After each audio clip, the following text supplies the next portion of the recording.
नमस्कार दोस्तों, मेरा नाम है गरिमा शर्मा और आज का बुलेटिन देवताओं के बीच अपनी बुद्धि और ज्ञान के लिए मशहूर विघ्नहर्ता श्री गणेश को समर्पित होगा, जिनके विसर्जन से जुड़े कार्यक्रम महाराष्ट्र समेत पूरे देश में देखने को मिल रहे हैं। इस बुलेटिन में हम आपको गणेश विसर्जन को लेकर सदगुरु के द्वारा दिए गए संदेश सुनाएंगे।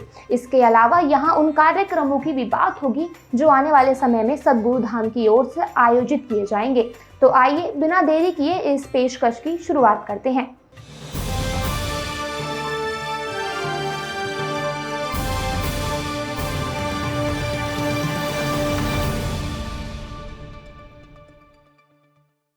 बात करते हैं पहले गणेश चतुर्थी की।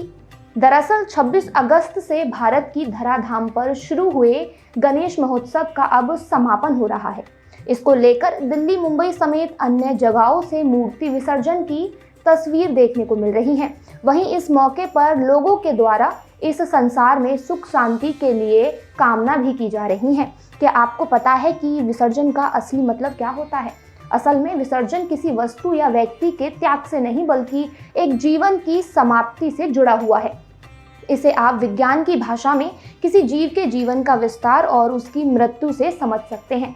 वहीं अध्यात्म की नज़र से इसका क्या अर्थ है, इसे आप सदगुरु के इन संदेशों से समझ सकते हैं।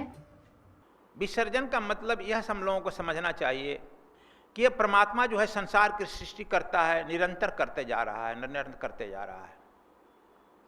और नई नई टेक्नोलॉजी आती है, नई नई इसमें विचार होता है। यह जो है विस्तार परमात्मा का हम लोग देखते हैं, एक अमीबा से बढ़ करके मच्छप अवतार, कच्छप अवतार से लेकर के वराह अवतार, वराह से लेकर नरसिंहा अवतार, वामन अवतार, परशुरामा अवतार, परशुराम से आया रामा अवतार, कृष्णा अवतार। यह पूर्णत्व की तरफ, विस्तार की तरफ बढ़ते जाता है। परमात्मा जो है निरंतर सृष्टि का विस्तार देते जाता है, प्रेम से देता है और एक बाइक ही कभी जो है उसका विनाश भी कर देता है, समाप्त कर देता है या अपने में उसे एकत्र कर लेता है।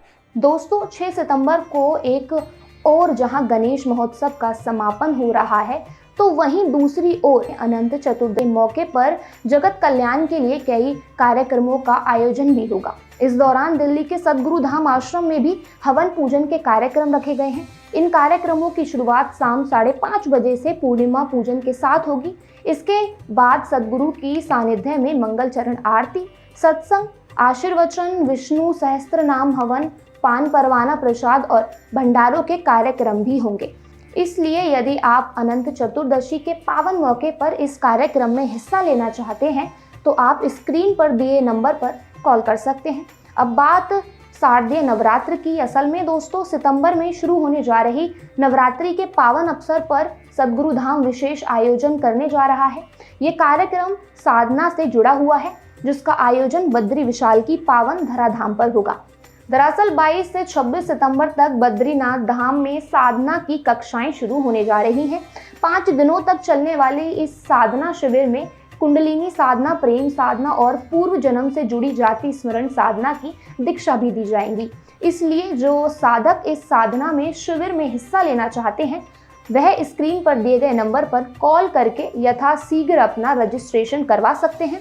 वहीं 20 और 21 सितंबर को बद्रीनाथ धाम में ही पितृमोक्ष से जुड़े साधना के कार्यक्रम भी रखे गए हैं। इसमें हिस्सा लेने वाले लोग न केवल शारीरिक रोग बल्कि आपसी लड़ाई झगड़ा, मुकदमेबाजी और धोखे जैसे नकारात्मक प्रभाव से खुद को बचा सकते हैं। इसलिए यदि आप अपने पितरों को संतुष्ट रखकर उनके नकारात्मक प्रभावों से खुद को सुरक्षित करना चाहते हैं तो स्क्रीन पर दिए गए नंबर पर संपर्क कर सकते हैं। तो ये थी हमारी इस हफ्ते की वीकली रिपोर्ट। इसी तरह हम आपके लिए लाते रहेंगे वीकली अपडेट, लेकिन चलते चलते आप सभी के लिए एक जरूरी सूचना। दरअसल स्वामी कृष्णानंद जी महाराज के सानिध्य में चल रहे सदगुरु धाम आश्रम आप सभी के सहयोग से चलाए जाते हैं। इसलिए जो लोग सदीप्र समाज सेवा संस्थानों में अपना योगदान देना चाहते हैं वो स्क्रीन पर दिए गए QR कोड को स्कैन कर समाज हित के कार्यों में सहभागी बन सकते हैं।